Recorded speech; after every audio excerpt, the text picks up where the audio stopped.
இது வரைக்கும் சப்ஸ்கிரைப் பண்ணாதவங்க ப்ளீஸ் சப்ஸ்கிரைப் பண்ணுங்கள். பெல் பட்டனை ப்ரெஸ் பண்ணி ஆல் ஆப்ஷனை சூஸ் பண்ணிங்கன்னா நான் போடுற வீடியோஸ் எல்லாம் உங்களுக்கு வந்து சேரும்.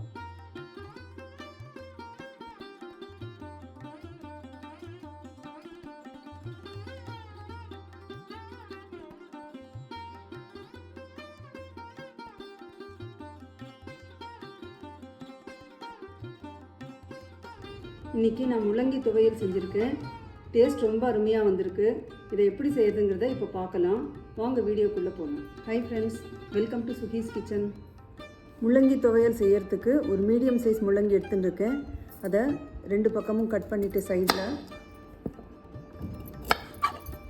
தோலெல்லாம் முதல்ல சீவி எடுத்துடலாம்.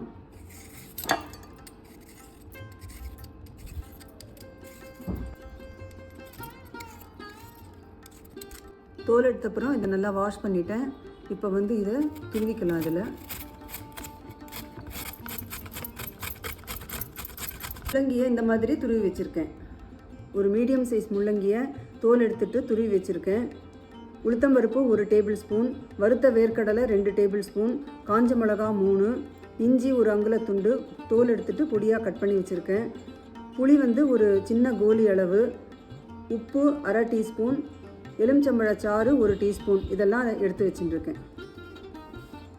தாளிக்கிறதுக்கு கடுகு 1/2 டீஸ்பூன், உளுத்தம்பருப்பு 1/2 டீஸ்பூன், கருவேப்பிலை 5-6, பெருங்காயம் 1/4 டீஸ்பூனுக்கும் குறைவாக எடுத்து வச்சுட்டுருக்கேன். முதல்ல வானலியில் 2 டீஸ்பூன் சமையல் எண்ணெய் எடுத்துக்கிறேன். இதெல்லாம் முதல்ல உளுத்தம்பருப்பையும் மிளகாயும் வறுத்துக்கலாம்.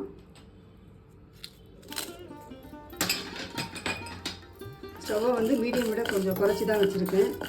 நிதானமாக இதை நல்லா பொன்னிறமாக ஆற வரைக்கும் வறுத்துக்கணும்.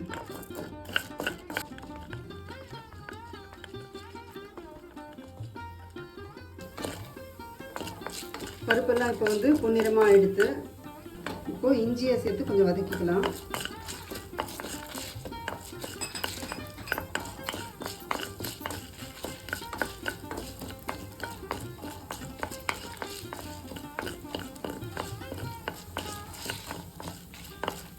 இப்போது கருவேப்பிலையை சேர்த்துடலாம். கருவேப்பிலையை போட்ட உடனே முள்ளங்கியும் போட்டுடலாம். இதில்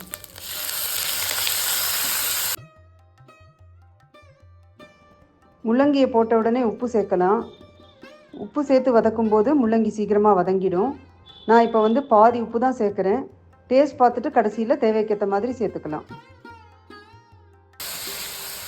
இதை வந்து ஒரு 3லேருந்து 4 நிமிஷம் வரைக்கும் வதக்கிக்கணும். பச்சை வாசனை போகிற வரைக்கும் வதக்கிக்கணும்.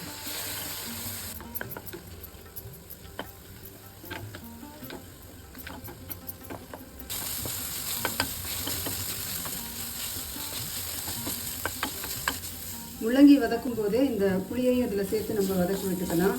அப்போ தான் நல்லா அது வந்து மிக்ஸி போடும்போது கொஞ்சம் சாஃப்டாக நல்லா அரைப்படும். இப்போது முள்ளங்கி நல்லா வறுபட்டுடுத்து, கொஞ்சம் வாசனையாகவும் இருக்குது. பருப்பு இதோட எல்லாம் சேர்ந்து இந்த ஸ்டேஜில் வந்து நம்ம வறுத்த வேர்க்கடலையும் சேர்த்துடலாம். வேர்க்கடலையை சேர்த்து ஒரு 2 தடவை இந்த மாதிரி திருப்பி விட்டப்புறம் ஸ்டவ்வை ஆஃப் பண்ணிடலாம். முதலே நம்ம வேர்க்கடலையை வறுத்ததுனால ரொம்ப நேரம் வறுக்க வேண்டாம். இப்போது ஸ்டவ் ஆஃப் பண்ணிடலாம். வறுத்தப்புறம் வேறு கிண்ணத்தில் மாற்றி வச்சுருக்கேன். இது ஆறினப்புறம் இதை மிக்சியில் போட்டு அரைக்கலாம். இது நல்லா ஆறிடுத்து. இப்போ இதை மிக்சியில் போடலாம். அரைக்கும் போது கொஞ்சம் கொஞ்சமாக தண்ணி சேர்த்து அரைக்கணும். கொஞ்சம் கெட்டியாக அரைக்கணும். ரொம்ப நைஸாக அரைக்காமல் கொஞ்சம் கொரகொரப்பாக அரைச்சா டேஸ்ட் நல்லா வரும். இந்த அளவுக்கு கொரகொரப்பாக அரைச்சி எடுத்திருக்கேன்.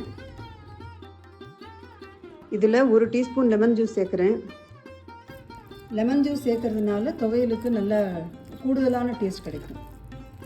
துவையல் செஞ்சப்புறம் சூடு இல்லாமல் இருக்கும்போது தான் நம்ம வந்து லெமன் ஜூஸை கலந்து விடணும்.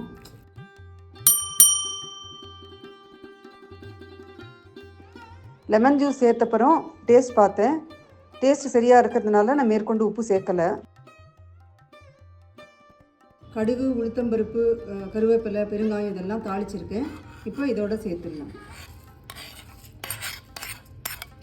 ரொம்பவே டேஸ்டியான முள்ளங்கி துவையல் ரெடி. சூடான சாதத்தில் நெய் சேர்த்து இந்த துவையலை கலந்து சாப்பிட்டோம்னா ரொம்ப சூப்பராக இருக்கும். தயிர் சாதத்துக்கு, இட்லி, தோசை இதுக்கெல்லாம் கூட சைட் டிஷ்ஷாக யூஸ் பண்ணிக்கலாம். சாண்ட்விச்சில் இதை வந்து ஸ்ப்ரெட்டாக யூஸ் பண்ணிக்கலாம். இந்த துவையல் செய்கிறது ரொம்ப ஈஸி. இதை நீங்களும் ட்ரை பண்ணி பாருங்கள். உங்களுக்கு இந்த வீடியோ பிடிச்சிருந்ததுன்னா லைக் பண்ணுங்கள், எல்லாருக்கும் ஷேர் பண்ணுங்கள், உங்கள் கமெண்ட்ஸ் அனுப்புங்க, சேனலை சப்ஸ்கிரைப் பண்ணுங்கள். தேங்க்ஸ் ஃபார் வாட்சிங்.